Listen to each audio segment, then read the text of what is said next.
bago dumating ang susunod niyang birthday. At yan ang isa sa pinakamahalaga rin para sa ating lahat, hindi ba? Lalo na sa ating mga family, ipinagsusumikap ang magtrabaho. Dahil, hindi ka sabihin nga, mga pinasama. The family that stays together is full of togetherness. Isa pa lang yan! Meron siyang pangalawang spatial wish, di ba? Yung, ano ulit? Yes! Konting freedom. Alam naman natin si Sarah. Aware na aware yan na with freedom comes great responsibility. Kaya, baka naman napapahanahon ng ipagkaloob sa kanya konting freedom. Pero feeling ko may kinalaman din yan kay Mommy Divine. Parang gano'n. Kaya, hindi ko sabihin din eh. Sabi ko kay Mommy Divine, Mommy Divine, if you love Sarah, set her free! If she comes back to you, baka may naiwan lang siya sa bahay. Freedom. Napakalaman ng freedom. Pero, marami sa pinaka-excited sa ikatlo niyang wish. Ano yun? Kaya may sabi niya, parang may kinalaman naman kay Mami Divine yata. Ewan ko, pero hindi tayo mauubusan ng kasabihan tungkol dyan. Love can move mountains. Love is a many splendored thing. Love means never having to say you're sorry. Love is all you need. And all you need is love.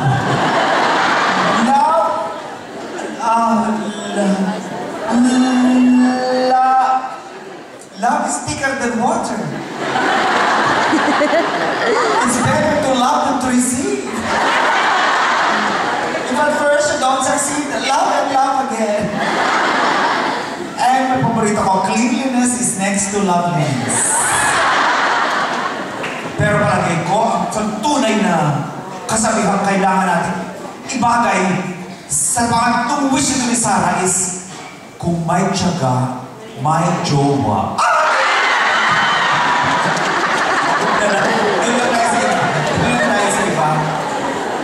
Alam naman natin kung tayo tuloy na popstar, kailangan inspired tayo lang, di ba? So why not, di ba? We need to find someone who can change our life in a moment.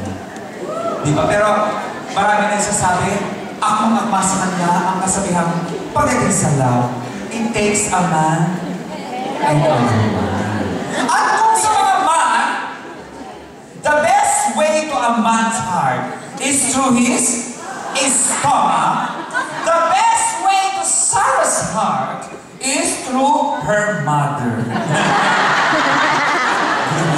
So nakita niyo naman, mabigat ang aking tungkulin.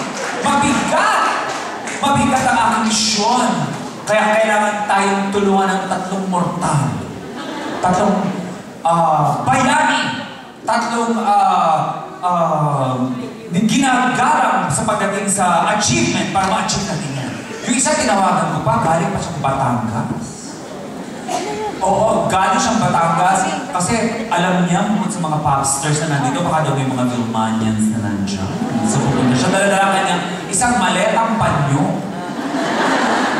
Whatever the season, lalo ng concert season, darating yan dito para tumulong sa pagpapatupad ng mga wish ni Sarah. Pangalawa, dala-dala naman niya kay isang maletang mga wristband at pomada.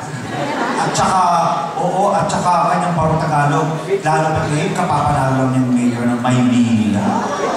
Ako yung mga taga-Maynila ba dito? Hirap na hirap nga siya mag-English eh. Ano parang sa immigration? Kasi puro daw kayo pagdududa. Lalo din ako kayo nagdududa. Kasi binagiro siyang Guday. Akala niya, di maganda yung araw Guday. Kaya naman makata hindi sigurado kasi raw, May. Guday, May? Guday po, oo po, hindi. Bakit o? May? Gusto mag-swimming? Gusto niya mag-skin dipping? Dinala siya sa Bondat Beach. Para mga choy. Oo. Pero darating yan.